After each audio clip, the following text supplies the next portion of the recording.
It's Tuesday, February 22nd, 2011, and I'm in Christchurch, New Zealand.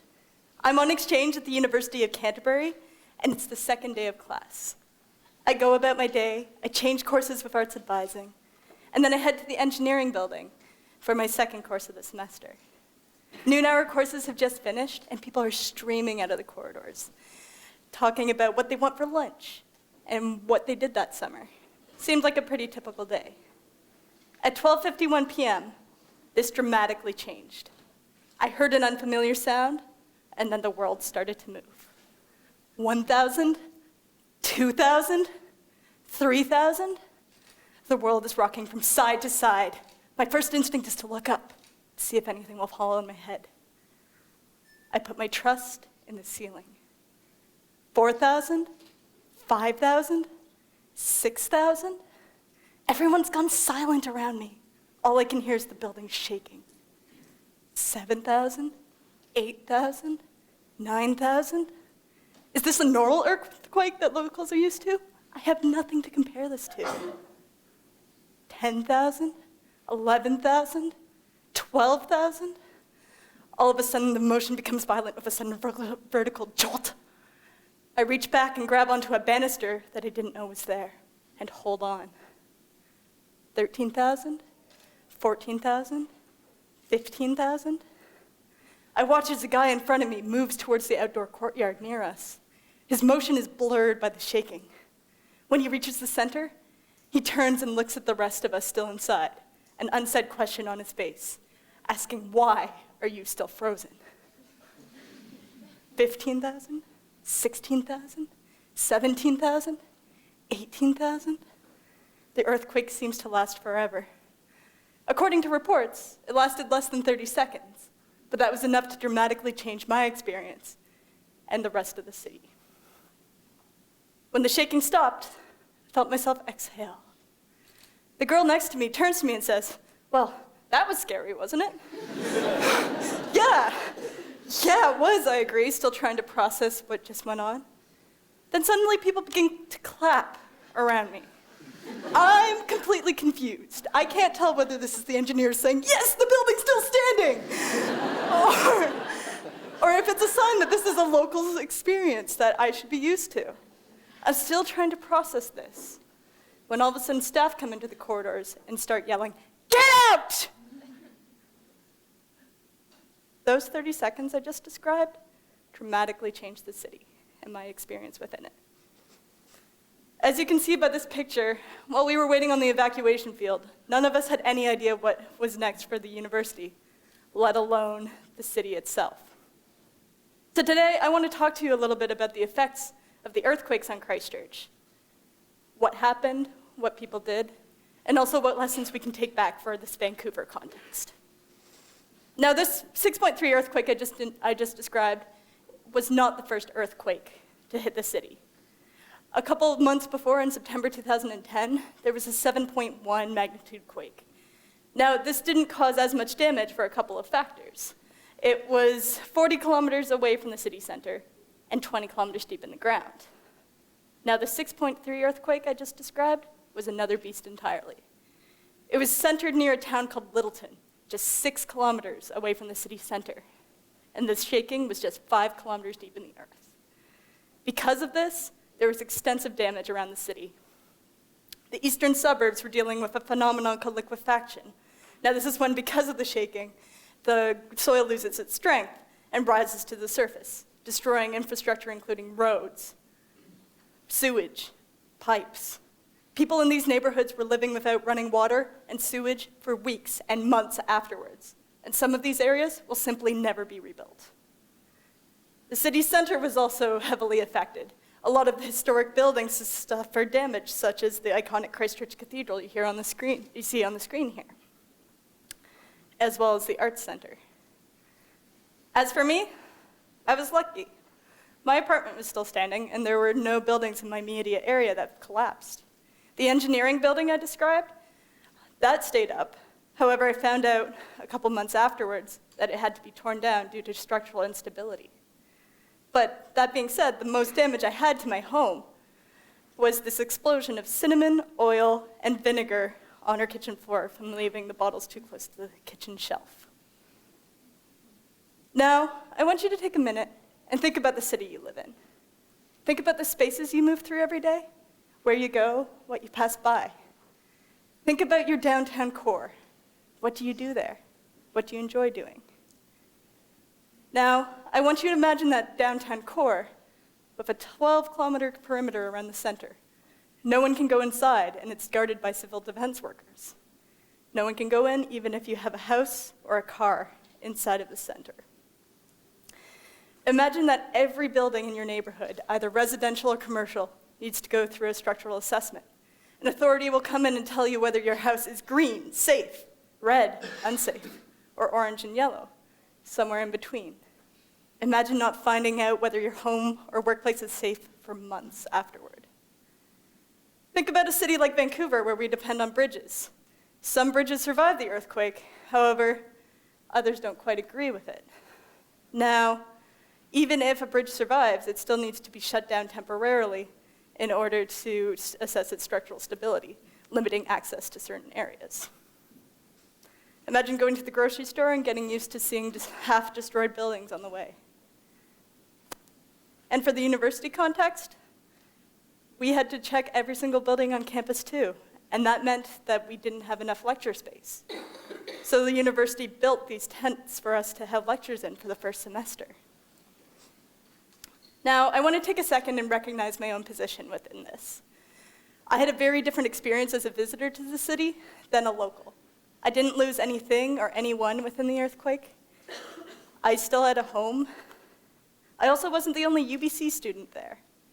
I didn't start a volunteer movement or a campaign to change the city, but one thing I did take away was the strength of community and resiliency that comes out of it.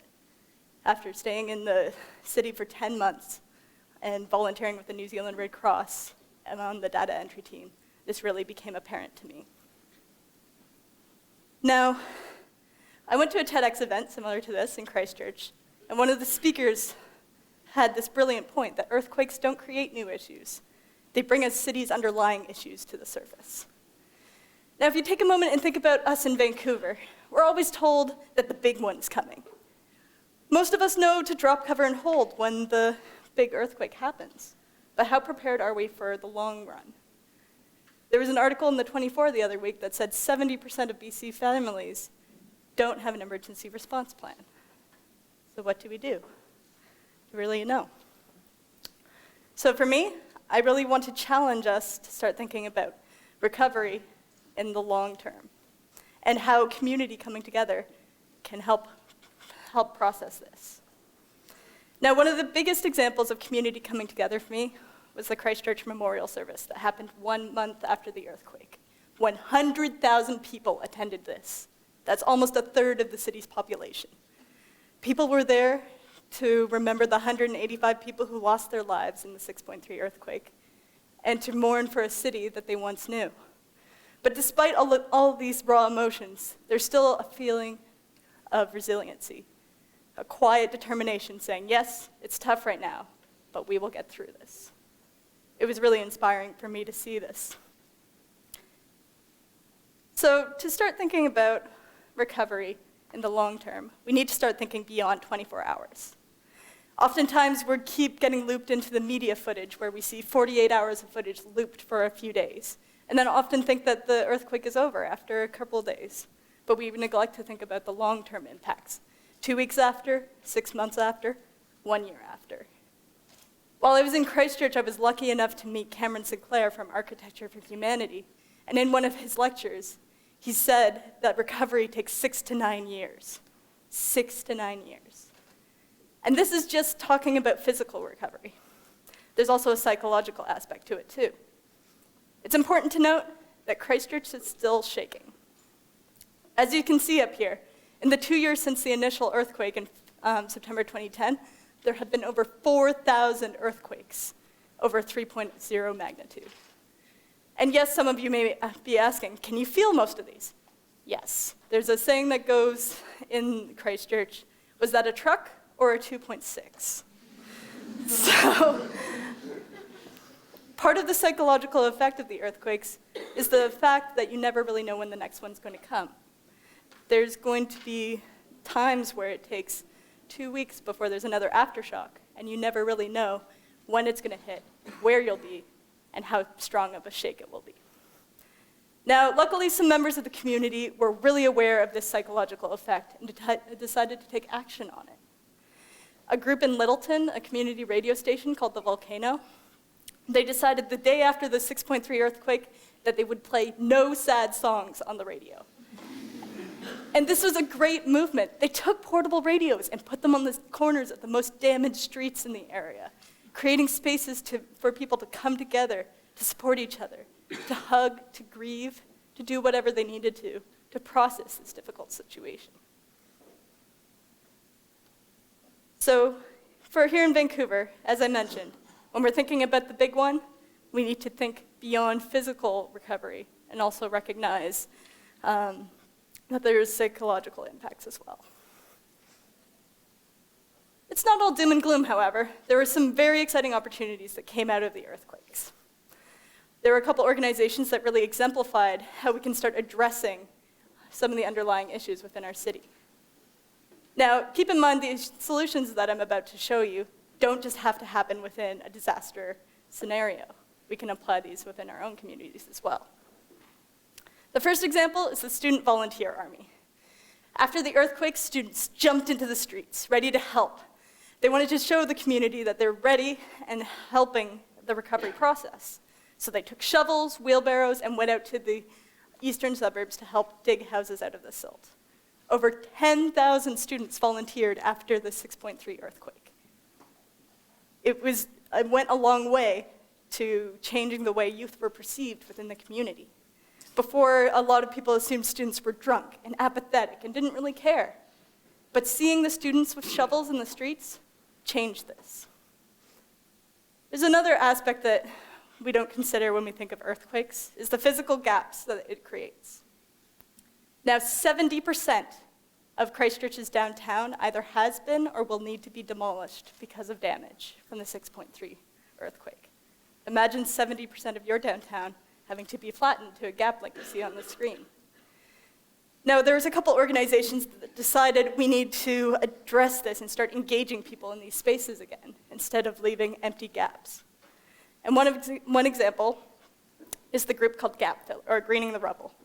Greening the Rubble makes community gardens and spaces for people to come, to have coffee together, and to start conversation again in these spaces. They use a lot of volunteer hours to help maintain these spaces, and as much reusable materials as possible. Another amazing organization is called Gap Filler, and they focused on the creative professionals who often lost a lot of their studios and performance spaces because of damage due to the earthquake. Gap Filler started hosting temporary events, such as a cycle-powered cinema to show documentaries, or a pop-up library using a restaurant fridge as a bookshelf. Their most popular project just happened this year. It's called the Dance-A-Mat. They literally built a dance floor in the middle of the streets. You too could start a dance party with your friends, your neighbors, and people you didn't know, just with a drop of a coin. A jukebox would start up, music would get going. With lights, you could have a whole party. What this did is it brought the fun back to these spaces.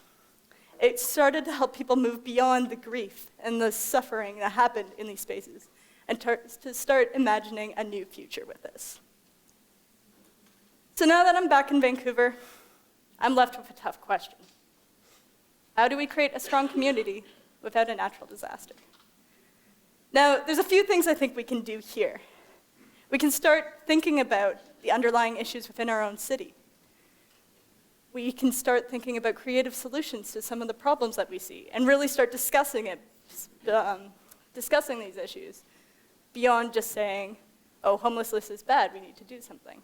Start thinking creatively. We can also start to think about the long term and imagine the long-term effects of natural disasters and prepare ourselves and get ready within our communities, because that's where a lot of the resiliency and support is going to come from. But most importantly, we need to start connecting.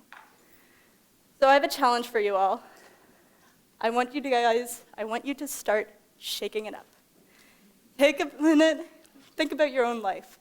Think about the way you interact with people, You may commute with people every day and continue to see them in different areas, but may not get a chance to interact with them. The Vancouver Foundation released a study this summer that said 1 in 3 people find it hard to make friends in Vancouver, and 1 in 4 people feel lonely. How would this affect us if we were faced with our own crisis, a natural disaster, or even a crisis within our personal or professional lives? We need to start saying hi. We can start making changes within our own physical space in our communities.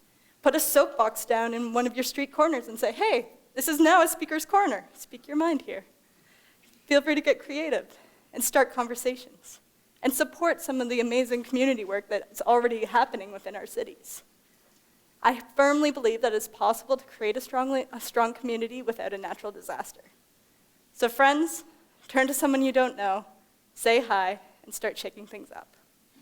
Thank you.